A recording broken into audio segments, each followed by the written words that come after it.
Good morning students, welcome to the TSN school. आज हम पढ़ेंगे आपकी हिंदी विषय की पाठ्य पुस्तक वसंत भाग 2 का पाठ 3, जिसका शीर्षक है हिमालय की बेटियां और जिसके लेखक है नागार्जुन। इस पाठ में अब तक हमने पढ़ा कि लेखक ने जो पवित्र नदियां हैं हमारी गंगा, यमुना, सतलुज, इनको बेटियों की संज्ञा दी है। और एक बार जब वे हिमालय जाते हैं तो वहाँ पर उन नदियों को ऐसे रूप में देखते हैं जो पतली धाराओं के रूप में है, तो उन्हें बहुत आश्चर्य होता है। और फिर वो कल्पना करते हैं कि जैसे हिमालय उनके पिता हैं और नदियाँ उनकी बेटियाँ, हिमालय की बेटियाँ हैं। और वहाँ बचपन का जो बदमाशियाँ हैं या शरारतें हैं, तो वहाँ पर नदियों को क्योंकि बेटियों की संज्ञा दी है, तो हिमालय पर नदियाँ किस तरह से बच्चियों के रूप में, बेटियों के रूप में शरारतें करती है, हंसती खिलखिलाती हैं, उछल कूद मचाती हैं, इसके बारे में लेखक ने कहा है।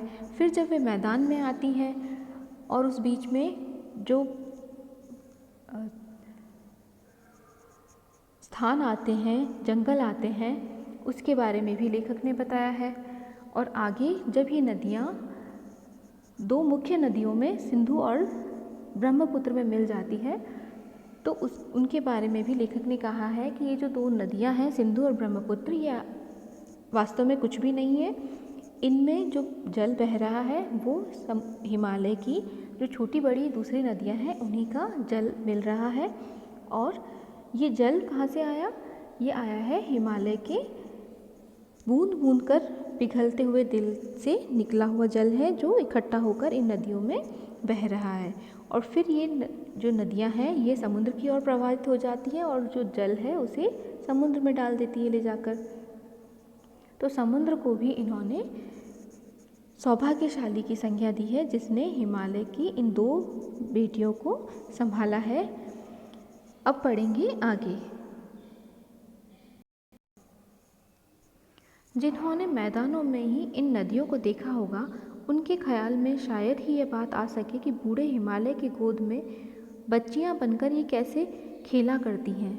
माँ बाप की गोद में नंग धड़ंग होकर खेलने वाली इन बालिकाओं का रूप पहाड़ी आदमियों के लिए आकर्षक भले न हो, लेकिन मुझे तो ऐसा लुभावना प्रतीत हुआ वह रूप कि हिमालय को ससुर और समुद्र को उसका दामाद कहने में कुछ भी झिझक नहीं होती।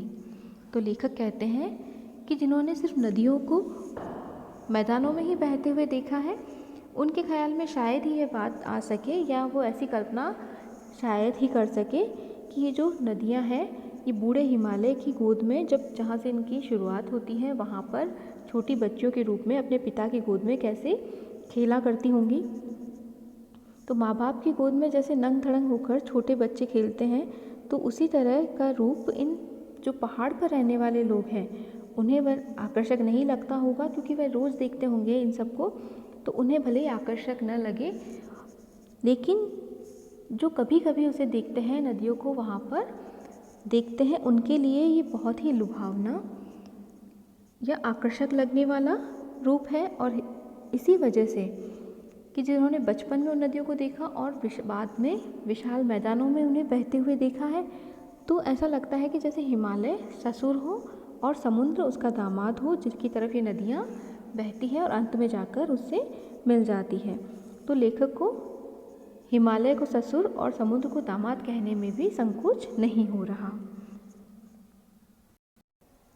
अब आगे, कालिदास के विरही यक्ष ने अपने मेघदूत से कहा था, वेत्रवती नदी को प्रेम का बलिदान देते जाना, तुम्हारी प्रेयसी तुम्हें पाकर अवश्य ही प्रसन्न होगी। यह बात इन चंचल नदियों को देखकर मुझे अचानक याद आ गई और सोचा कि शायद उस महाकवि को भी नदियों का सचेतन रूपक पसंद था। दरअसल जो भी कोई नदियों को पहाड़ी घाटियों और समतल आंगनों के मैदान में जुदा जुदा शक्लों में देखेगा, वह इसी नतीजे पर पहुंचेगा।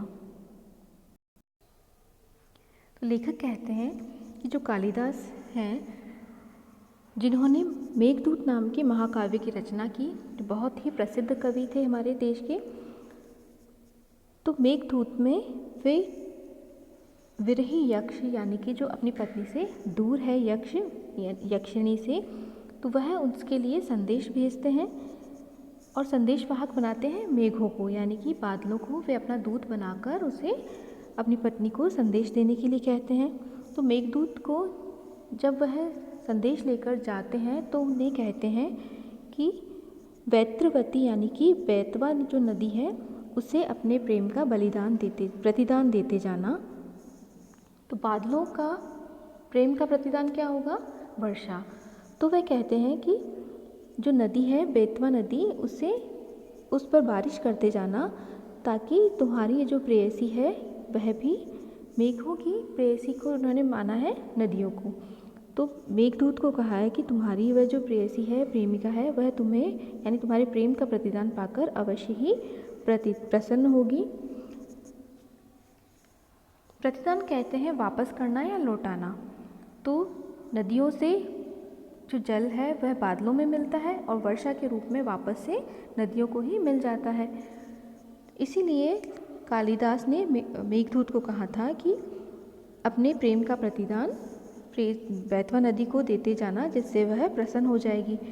तो इन चंचल नदियों को देखकर लेखक को कालिदास की और उस रचना की याद आ गई, और इनके बारे में जो उन्होंने कहा था वह भी उन्हें याद आ गया। तो लेखक कहते हैं कि यह बात इन चंचल नदियों को देखकर मुझे अचानक याद आ गई और सोचा कि शायद उस महाकवि को भी नदियों का सचेतन रूपक पसंद था, यानी नदियों को भी उन्होंने मनुष्य रूप में माना था। दरअसल जो भी कोई नदियों को पहाड़ी घाटियों और समतल आंगनों के मैदानों में जुदा जुदा शक्लों में देखेगा, वह इसी नतीजे पर पहुंचेगा कि जिन्होंने नदियों को दोनों रूपों में देखा है, विशाल मैदानों में भी और पहाड़ों पर भी, तो वह व्यक्ति इसी नतीजे पर पहुंचेगा कि वह इंसान हो और यहाँ नदियों का जो उद्गम है, जहाँ शुरुआत है, वहाँ पर उनका बचपन हो और आगे जाकर वे विशाल हो गई हो, शांत और गंभीर स्त्री जैसे हो गई हो। अब आगे, काका कालेलकर ने नदियों को लोक माता कहा है, किंतु माता बनने से पहले यदि हम इन्हें बेटियों के रूप में देख लें तो क्या हर्ज है। और थोड़ा आगे चलिए, इन्हीं में अगर हम प्रेयसी की भावना करें तो कैसा रहेगा। ममता का एक और भी धागा है जिसे हम इनके साथ जोड़ सकते हैं। बहन का स्थान कितने कवियों ने इन नदियों को दिया है। एक दिन मेरी भी ऐसी भावना हुई थी। थोलिंग तिब्बत की बात है। मन उचट गया था, तबीयत ढीली थी। सतलज के किनारे जाकर बैठ गया। दोपहर का समय था। पैर लटका दिए पानी में। थोड़ी ही देर में उस प्रगतिशील जल ने असर डाला। तन और मन ताज़ा हो गया तो लगा मैं गुनगुनाने, जय हो सतलज बहन तुम्हारी, लीला अचरज बहन तुम्हारी। हुआ मुदित मन हटा खुमारी, जाऊं मैं तुम पर बलिहारी। तुम बेटी यह बाप हिमालय, चिंतित पर चुपचाप हिमालय। प्रकृति नटी के चित्रित पट पर, अनुपम अद्भुत छाप हिमालय। जय हो सतलुज बहन तुम्हारी। काका कालेलकर नाम के एक और कवि हुए हैं, जिनका उदाहरण देते हुए कवि कहते हैं कि उन्होंने नदियों को लोक माता के रूप में माना है, क्योंकि एक माता के रूप में ही वह हमारी देखभाल करती हैं, हमारी प्यास बुझाती हैं और खेतों के लिए जल देती हैं। तो जो नदियाँ हैं उन्हें लोक माता की संज्ञा दी है, किंतु माता बनने से पहले यदि हम इन्हें बेटियों के रूप में देख ले तो क्या हर्ज है। तो लेखक कहते हैं कि ठीक है, हम उन्हें माता मान लेते हैं, लेकिन माता मानने से पहले अगर हम उन्हें बेटियों के रूप में देखें तो इसमें कोई नुकसान नहीं है। हर्ज होना मतलब नुकसान, तो नुकसान या हानि नहीं है अगर हम उन्हें माता मानने से पहले बेटियों के रूप में भी देख लें। और थोड़ा अगर आगे चलें तो इन्हें हम प्रेयसी की भावना करें तो कैसा रहेगा, यानी इन नदियों में अगर हम प्रेमिका का रूप माने तो भी कैसा रहेगा। तो ममता का एक और भी धागा है जिसे हम इनके साथ जोड़ सकते हैं, यानी ममता का एक और रूप भी होता है जिसे भी हम इन नदियों के साथ जोड़ सकते हैं, जैसे कि हम इन्हें बहन भी मान सकते हैं। तो बहन का रूप या बहन का स्थान कितने कवियों ने इन नदियों को दिया है। लेखक जानना चाहते हैं कि कितने लेखक ऐसे होंगे जिन्होंने इन नदियों में बहन की कल्पना की है। एक दिन मेरी भी ऐसी भावना हुई, कैसी, कि इन नदियों को बहन मानने की। तो एक दिन लेखक की भी इच्छा हुई क्योंकि हुआ ऐसा था कि थोल करके एक जगह है तिब्बत की, वहाँ पर लेखक थे और उस समय उन वे उदास थे, मन उचट गया मतलब उदास थे वो, और तबीयत ढीली थी, यानी कि तबीयत भी उनकी सुस्त हो रखी थी या तबीयत भी ठीक नहीं थी। तो वे सतलज नदी के किनारे जाकर बैठ गए। उस समय दोपहर का समय था, तो उन्होंने अपने पैर पानी में लटका दिए और जो पानी था नदी का प्रगतिशील यानी आगे बढ़ता हुआ जल, उसने असर डाला उनके मन पर और उनका मन ताज़ा हो गया, तन और मन ताज़ा हो गया, उनकी जो उदासी थी वो ख़त्म हो गई और तबीयत भी उनकी ठीक हो गई। और जब इंसान खुश होता है, बीमार नहीं होता, अच्छा होता है मन, तो गुनगुनाने लगता है, वो खुश रहता है, प्रसन्न रहता है। तो लेखक के साथ भी यही हुआ कि जब पानी में उन्होंने पैर लटकाए तो उनकी तबीयत भी अच्छी हो गई और उनका मन भी खुश हो गया। तो वो गुनगुनाने लगे, एक कविता गाने लगे, और वो कविता क्या थी? जय हो सतलज बहन तुम्हारी। वो उस नदी को बहन मानकर, जैसे बहन अपने भाइयों का ध्यान रखती है, उसी तरह से नदी को भी उन्होंने बहन माना और उसको बोला कि जय हो सतलज बहन तुम्हारी, जय हो लीला अचरज बहन तुम्हारी। तुम्हारी जो लीला है, तुम्हारा जो कर्तव्य है, जिसने मेरी उदासी और थकान, तबीयत, सुस्त तबीयत को ठीक कर दिया है, वह तुम्हारी जो खेल है या तुम्हारी जो लीला है वो भी आश्चर्यजनक है। हुआ मुदित मन घटा खुमारी, मेरा मन प्रसन्न हो गया और जो खुमारी यानी कि सुस्ती छाई हुई थी मुझ पर, खुमारी का अर्थ होता है सुस्ती, तो वह भी हट गई। जाऊँ मैं तुम पर बलिहारी, और जो तुमने मेरा मन प्रसन्नचित कर दिया है, तबीयत को ठीक कर दिया है, तो मैं तुम पर न्यौछावर होता हूँ। बलिहारी का मतलब न्यौछावर। तुम बेटी यह बाप हिमालय, तो यहाँ पर फिर से वही हिमालय को पिता की संज्ञा और नदी को बेटी की संज्ञा दी है इन्होंने। चिंतित पर चुपचाप हिमालय, लेकिन ऐसा लगता है कि तुम्हारे दूर जाने से, बहते हुए वहाँ से नीचे उतर जाने से जो हिमालय है वह चिंतित है, लेकिन फिर भी चुपचाप खड़ा है।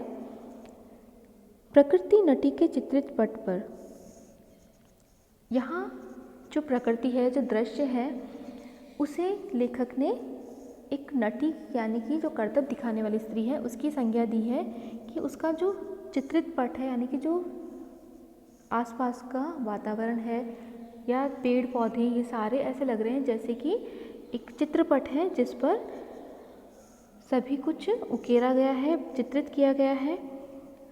तो प्रकृति जो नटी है, जो कर्तव्य दिखाने वाली स्त्री है, उसका जो चित्रपट है, जो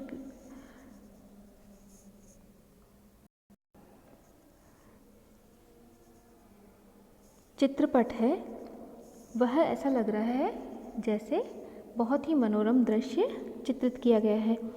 अनुपम अद्भुत छाप हिमालय, और उस पर जो हिमालय है वह ऐसा लगता है कि अनुभव और अद्भुत, बहुत ही सुंदर उसकी छाप हिमालय की वजह से ये सारा है।